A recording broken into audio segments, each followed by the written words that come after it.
Fai un attimo la prova a rinominarlo proprio, when, where. Era fatto commentato. Mi sembra che nomini nel campo nuovo, no? Era fatto e commentato, quindi quello per lui è nuovo. Gli viene su da Mongo e basta.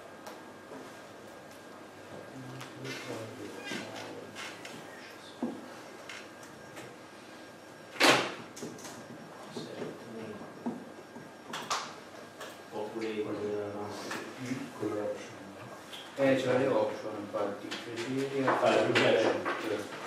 aveva un parametro per dire quali erano i campi che vuoi che sia. Questo qua one dice options. Esatto, volevo trovare un esempio, ma Ah no, ok, quello è chiaro. comunque L'unico dubbio era questo qui, visto che comunque tu defini uno schema, se quello non ha sullo schema poi veniamo portato via con meno, ma direi che lo fa.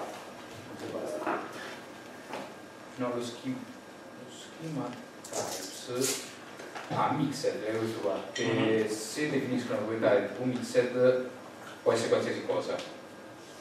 Quindi E se la proprietà cambia tipo? Da string la fai diventare number? Se rompe armo poi allora. si dovrebbe, sì, il modo per romperlo comunque penso che lo troviamo, ci impegniamo.